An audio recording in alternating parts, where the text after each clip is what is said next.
శ్రీమాత్రే నమ. జయ గురు దత్తాత్రేయ నమ. ఈ వీడియోలో మనం సింహరాశి వారికి మార్చి 9వ తారీఖు నుంచి 15వ తారీఖు మధ్యలో జరగబోయే ఫలితాలు పరిశీలించినప్పుడు మరి ఈ రాశి వారికి అనుకూలంగా ఉన్నటువంటి గ్రహం కుజగ్రహం. ఈ రాశికి యోగకారకుడుగా చతుర్థ భాగ్యాధిపతిగా 11వ స్థానంలో ఉండడం వల్ల అటు కుజుని యొక్క క్షేత్ర ఫలితాలు అలాగే కారక ఫలితాలు కూడా ఈ రాశి వారికి లభించడం జరుగుతుంది.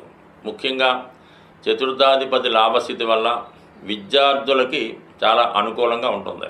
మీరు ఎటువంటి పోటీ పరీక్షలో కానీ కాంపిటేటివ్ పరీక్షలో కానీ పాల్గొన్నా, మీరు ఏదైనా ఒక ఐఐటి లాంటి కోర్సుల్లో ప్రవేశానికి ఎంట్రన్స్ రాస్తున్నప్పుడు ఈ గ్రహస్థితి మీకు చాలా సహకరించే అవకాశం ఉంది. కాబట్టి తప్పకుండా మీకు ఒక మంచి కళాశాలలో సీటు లభించే అవకాశం ఉంది. అలాగే మీరు ఏదైనా ఒక స్థిరాస్తి కానీ ఒక వాహనం కానీ కొనే ప్రయత్నం చేస్తుంటే మీ సంకల్పం ఈ సమయంలో నెరవేరే అవకాశం ఉంది. దీనికి ఆర్థిక పరంగా మీ మదర్ కానీ లేదంటే మీరు ఒక చోట ఉన్నటువంటి స్థిరాస్తిని అమ్మి వేరే చోట కొత్తగా స్థిరాస్తి కొనుక్కోవడానికి కూడా ఈ గ్రహస్థితి చాలా వరకు సహకరిస్తుంది. ఇక భాగ్యాధిపతిగా లాభస్థితి, అటు మీ యొక్క గురువు వల్ల అయితేనే తండ్రి గారి ద్వారా అయితేనే మంచి సలహా ద్వారా మీరు స్థిరాస్తి పొందడానికి అవకాశం ఉన్నది. లేదంటే చాలా కాలంగా పంచుకోకుండా ఉమ్మడిగా ఉన్నటువంటి ఆస్తి మీ పేరు మీదకి ఈ సమయంలో మారడానికి కూడా ఈ కుజుడు లాభస్థాన స్థితిలో ఉండడం సహకరిస్తుంది. దానికి మీ అన్నదమ్ములు కానీ మీ మిత్రులు కానీ సంపూర్ణంగా సహకరిస్తారు. అలాగే మీరు ఏదైనా ఒక పోటీ పరీక్షలో కానీ ఇంటర్వ్యూలో కానీ ఉద్యోగ ప్రయత్నం చేస్తుంటే ఇది మీకు లభించే అవకాశం ఉంది. ఇంకా ముఖ్యంగా ఏంటంటే ఈ దశమ స్థానంలో ఉన్నటువంటి గురువు అష్టమ స్థానంలో ఉన్నటువంటి శుక్రుడితో పరివర్తన చెందడం జరిగింది. ఈ పరివర్తన కారణంగా ఏమవుద్దంటే మీరు ఏదైనా గృహం మారడం కానీ ప్లేస్ మారడం కానీ లేదంటే ఉద్యోగం మారడానికి ఇది అనుకూలంగా ఉంటుంది. పైపెచ్చి ఏంటంటే ఈ శుక్రుడు స్వక్షేత్రంలో దశమంలోకి రావడం వల్ల మీకు హోదాతో పాటు గౌరవం పెరుగుతుంది. అలాగే సౌకర్యాలు కూడా పెరుగుతూ ఉంటాయి. ఈ పరివర్తన ఉన్నప్పుడు ఈ డబుల్ బెనిఫిట్ మాట. అంటే ఒక రాశిలో శుక్రుడు గురువు ఉంటే ఎటువంటి ఫలితం ఇస్తుందో అటువంటి ఫలితం మీకు ఈ సమయంలో రావడం వల్ల ముఖ్యంగా ఇది స్త్రీలకు చాలా అనుకూలిస్తుంది. స్త్రీలకు ఎప్పుడు కూడా శుక్రుడు ఎంత బలంగా ఉండి శుభగ్రహాలతో కలిసి ఉంటే వారికి అంత ప్రతిభ పెరుగుతుంది. అటువంటి అవకాశాలు కూడా రావడం జరుగుతుంది. కాబట్టి మరి ఎవరైతే ఈ సింహరాశిలో అటు రాజకీయ రంగంలో కానీ లేదంటే ఏదన్నా ఒక సెలబ్రిటీ రంగంలో కానీ సినిమా రంగం టీవీ రంగంలో ఉంటే వారికి ఆటోమేటిక్గా హోదా గుర్తింపు గౌరవం కూడా లభించే అవకాశం ఉంటుంది. కాబట్టి సాధ్యమైనంత వరకు మీరు ఏదైనా ప్రయత్నం చిన్నపాటి ప్రయత్నంతో మంచి హోదా లభించే అవకాశం ఉంది. ఎస్పెషల్ ఇది స్త్రీలకు అనుకూలంగా ఉన్నది.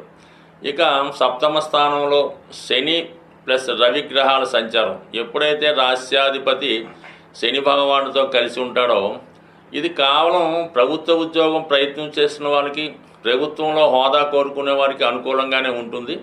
కానీ వ్యక్తిగతంగా మీ యొక్క ప్రతిభ తగ్గిపోతూ ఉంటుంది. ఏ పని చేద్దామన్నా కూడా స్వతంత్రించి చేయలేకపోతుంటారు. ప్రతి పని ఆలస్యం అవుతూ ఉంటుంది. ఈ కారణం వల్ల ఏదైనా ఒక ప్రయత్నం 1-2 సార్లు చేస్తే తప్ప అది సక్సెస్ అయ్యే అవకాశం లేదు. కాబట్టి కేవలం శని యొక్క ఫలితాలు ఎవరికన్నా శుభంగా కలగాలంటే కేవలం ఓర్పుతో వెయిట్ చేయవలసిందే. ఏమాత్రం తొందరపడినా కూడా అది మీరు వచ్చిన అవకాశాన్ని కోల్పోవడం జరుగుతుంటుంది. కాబట్టి చాలా ఓర్పుగా సహనంగా మీ యొక్క ప్రయత్నం చేస్తున్నప్పుడు ఈ ప్రభుత్వానికి సంబంధించిన ఏదైనా సరే నెమ్మదిగా వెయిట్ చేస్తే అది కంపల్సరీగా వచ్చే అవకాశం ఉంటుంది. కాబట్టి మొత్తం మీద ఈ రాశి వారికి కొన్ని గ్రహాలు అంటే ఎక్కువగా ఈ కుజ గురు శుక్ర గ్రహాలు అనుకూలంగా ఉండడం వల్ల శని యొక్క స్థితి మీకు ప్రయత్నం ఆలస్యం చేస్తూ ఉంటుంది. కానీ తప్పకుండా ఇవ్వడం జరుగుతుంది. స్వస్తి. సాధారణంగా ఇప్పుడు ఉన్నటువంటి గ్రహస్థితి ప్రకారం ఈ వివాహ విషయంలో వివాహ ప్రయత్నాలు చేస్తున్న వారికి చాలా ఇబ్బందులు ఎవరైతే ఎదుర్కొంటున్నారో ముఖ్యంగా అమ్మాయిలకి ఈ రాబోయే మార్చి 14వ తారీఖు పౌర్ణమి రోజు ఇది చాలా ఇంపార్టెంట్గా ఈ పౌర్ణమి రోజు ఎవరైతే అమ్మాయిలు కానీ ఎవరైతే పెళ్ళికి కావాల్సినటువంటి అమ్మాయిల తల్లిగారు కూడా ఈ పరిహారం పాటించవచ్చు.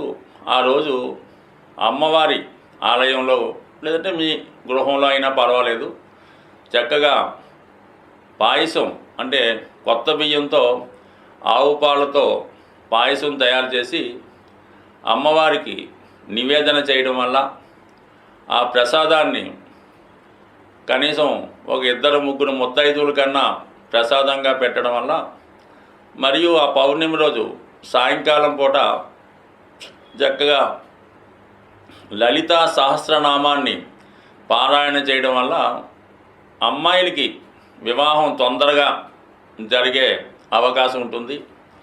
అలాగే చాలా వరకు ఈ గృహంలో ఆగ్నేయ భాగంలో, అంటే మీరు అద్దెకున్నా లేదంటే సొంత గృహమైనా ఆగ్నేయ భాగంలో దోషం ఉన్నప్పుడు, అంటే నూతులు కానీ గోతులు కానీ టాయిలెట్స్ కానీ సరిగ్గా మెయింటైన్ చేయనప్పుడు, మరి ఈ ఆగ్నేయ దోష ప్రభావం వల్ల మీ కుటుంబంలో ఉన్నటువంటి స్త్రీలకి అనారోగ్య సమస్యలు, యజమానురాలకి అలాగే అమ్మాయిలకి వివాహ సంబంధాలు కుదరకపోవడం, కుదిరిన పెళ్ళైన ఏదో కారణం వల్ల పుట్టింట్లోనే స్థిర నివాసం ఏర్పరచుకునే విధంగా ఈ ఆగ్నేయ దోషం ఇబ్బంది పెడుతుంటుంది. కాబట్టి మరి అది కూడా వీలైతే సరి చేసుకుంటే మరి మీ కుటుంబంలో అమ్మాయిలకి వివాహం జరుగుతుంది.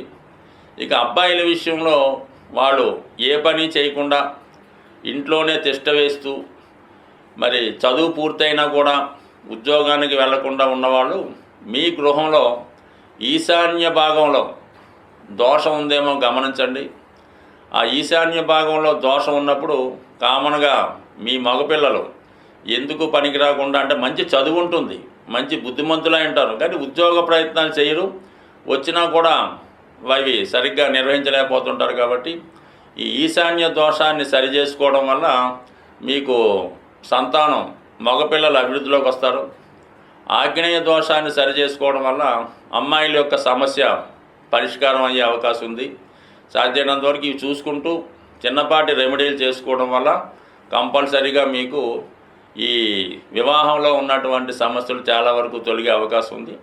అలాగే కామన్గా ఈ పౌర్ణమి రోజు సత్యనారాయణ స్వామి వ్రతం చేసుకున్న, లలిత అమ్మవారికి లలితా సహస్రనామం చదివి కుంకుమార్చన చేసుకున్న చాలా వరకు ఈ సమస్యలు మీకు సాల్వ్ అయ్యే అవకాశం ఉంటుంది. అంటే మిగతా రోజులు చేసిన పరిహారం కన్నా ఈ పౌర్ణమి రోజు చేసే పరిహారానికి ఎక్కువ ప్రతిఫలం ఉంటుంది.